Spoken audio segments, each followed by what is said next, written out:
The fire crackled, sending tendrils of smoke spiraling into the night sky.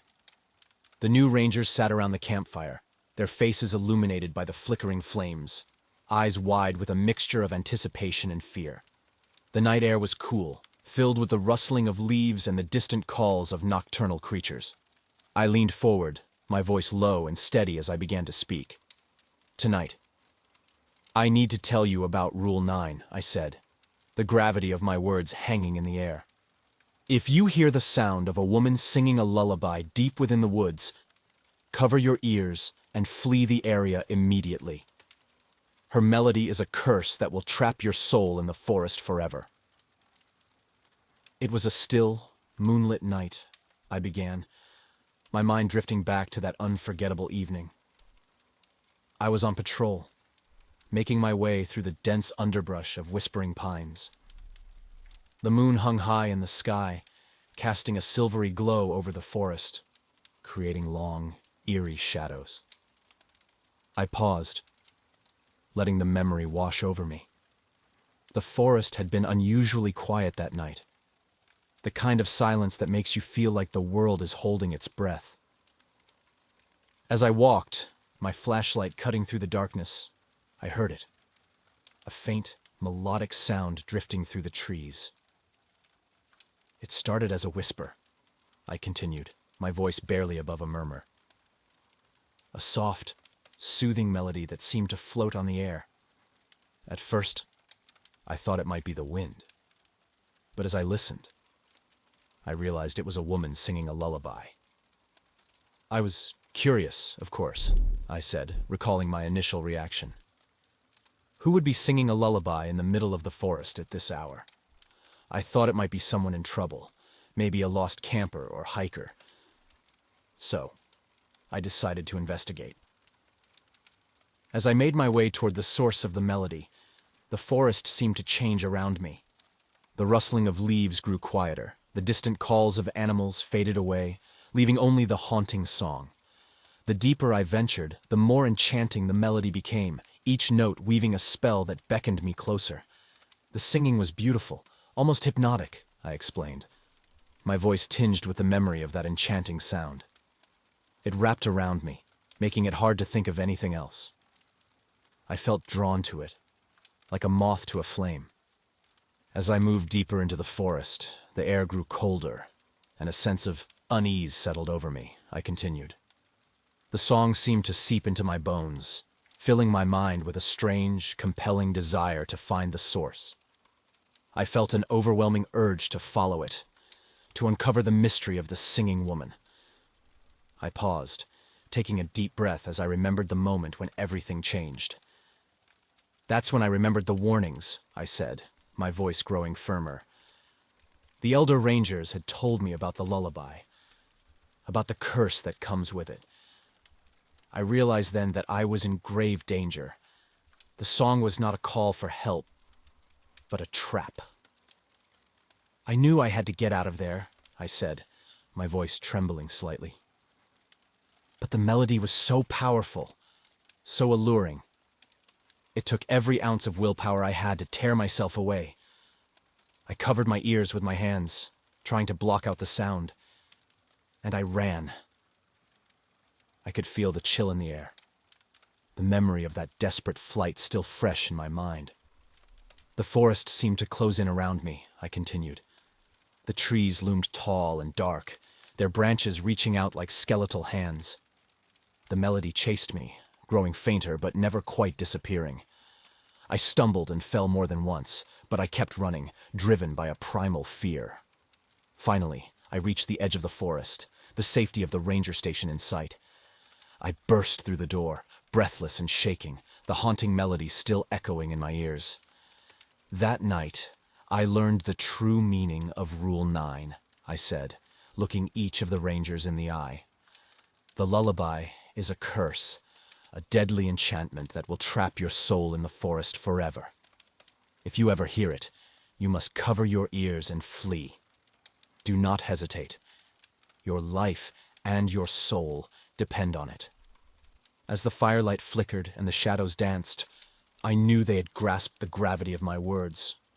The forest held many dangers, but none as insidious and irresistible as the haunting melody of the lullaby. The fire crackled softly, casting long shadows that seemed to dance around us. The new rangers sat in a tense silence, their faces pale with the weight of my story about the lullaby.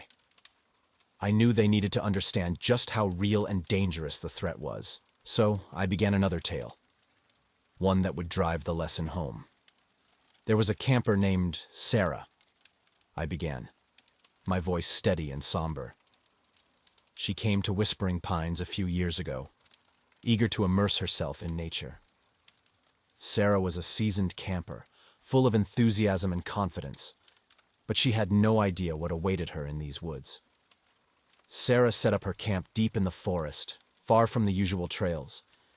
She wanted to experience the wilderness, to be alone with her thoughts and the beauty of nature. The first couple of days were uneventful. She hiked, cooked over a campfire, and enjoyed the solitude. I paused, letting the image of Sarah's serene campsite settle in their minds. Then, one evening, as she sat by her campfire, she heard it. A faint, melodic sound drifting through the trees, I said, my voice dropping to a whisper. At first, she thought it might be another camper, or perhaps a local singing in the distance. The melody was soft and soothing, a lullaby that seemed to float on the night air. Emily, one of the new rangers, leaned forward, her eyes wide with apprehension. "What did she do?" she asked, her voice barely audible. Sarah decided to investigate, I replied, my tone grave. She was curious, and the song was so beautiful, so enchanting. She thought she might find someone in need of help, or perhaps just share a moment of connection with another soul in the wilderness. As Sarah ventured away from her camp, the melody grew clearer, more captivating. The forest around her seemed to change, the usual sounds of the night fading away, replaced by the haunting lullaby. She followed the sound, each step taking her deeper into the heart of the forest. The song led her through dense underbrush and between towering trees. The deeper she went, the stronger the pull of the melody. She felt an inexplicable urge to find the source, to uncover the mystery of the singing woman. As Sarah moved deeper into the forest, the air grew colder, and an eerie silence fell over the trees. The lullaby seemed to wrap around her, filling her mind with a strange, dreamlike state. She wrote about it in her journal later, how she felt both frightened and irresistibly drawn to the song. Sarah continued to follow the melody, her steps becoming more mechanical, almost trance-like. She described the feeling in her journal, the overwhelming need to find the singer, even as a small part of her mind screamed for her to turn back. I paused, letting the tension build. Then, something changed. The melody became sharper, more insistent. Sarah realized she was lost. The forest around her had transformed into a maze of shadows and darkness, and she couldn't find her way back. Panic set in, but the song kept pulling her forward. Sarah's journal entries became increasingly frantic. She wrote about the growing fear, the sense of being watched. The lullaby had turned into a sinister presence, guiding her deeper into the forest's grasp. I took a deep breath, the memory of Sarah's fate heavy in my mind. Her final entries were fragmented, almost incoherent, I said quietly. She described seeing a figure in the distance, a woman shrouded in darkness, singing the lullaby. Sarah tried to call out, but her voice was lost in the melody. She wrote about feeling her soul being pulled away, trapped by the song. That was the last we heard from Sarah. When we found her campsite, it was as if she had vanished into thin air. Her journal was the only clue, a chilling testament to the power of the lullaby. The fire burned low, casting long, flickering shadows across the faces of the new rangers. They sat in tense silence, the weight of Sarah's tragic fate hanging heavy in the air. I could see the fear and determination in their eyes as they absorbed the stories I had shared. But there was one final piece they needed to hear. A story that underscored the importance of Rule 9 and the relentless danger that lurked within Whispering Pines. Sarah's disappearance was a turning point for us, I began, my voice steady and somber. It reminded us that the rules we follow aren't just for our safety. They're a matter of life and death. The forest has many secrets, and the lullaby is one of its deadliest. The rangers exchanged uneasy glances, the firelight casting their faces in a ghostly glow. After Sarah vanished, we organized search parties.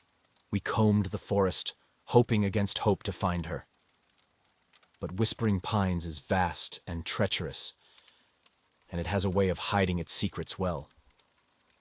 The only clue we had was her journal, and even that offered little comfort. I paused, letting the gravity of the situation sink in. The forest was silent around us, the only sound the soft crackling of the fire. We never found Sarah, but we did find something else. Evidence that the lullaby was not just a single isolated incident. Others had heard it too, and those who did were never the same. There was a young couple hiking through the woods. They had come to Whispering Pines for a weekend getaway, eager to escape the hustle and bustle of city life. On their second night, they heard it. The same haunting melody drifting through the trees. The woman, convinced it was a child or someone in need, wanted to investigate. But her partner remembered the warnings. He knew the stories, knew the danger. He tried to stop her, but the melody was too strong, too alluring. She ventured into the forest, her partner following closely behind, trying to pull her back. The fire flickered, the shadows growing darker around us. They followed the song deeper into the woods. The forest grew darker, the air colder. The melody seemed to wrap around them, pulling them deeper into the heart of Whispering Pines. The man described feeling a sense of dread, a weight pressing down on his soul. I paused, the memory of the man's frantic account vivid in my mind. They found themselves at the edge of a clearing. In the center stood a woman, her back to them, singing the lullaby. The woman in the couple reached out, as if in a trance, but her partner pulled her back, covering her ears and his own. He forced her to run, to flee the cursed melody. They escaped, barely, but the woman was never the same. She spoke of the song, of the woman in the clearing, and the sense that a part of her had been left behind. Her partner described how she would sometimes hum the melody in her sleep, her eyes vacant and distant. The lullaby is a curse. It preys on your curiosity, your sense of compassion. But it is deadly. If you hear it, you must cover your ears and flee.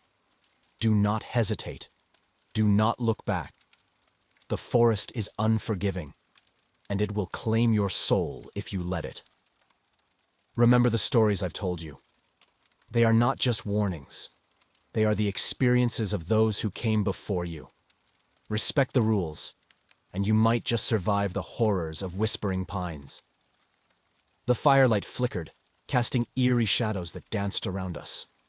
The forest was silent, as if holding its breath, the weight of the tales settling heavily over the camp.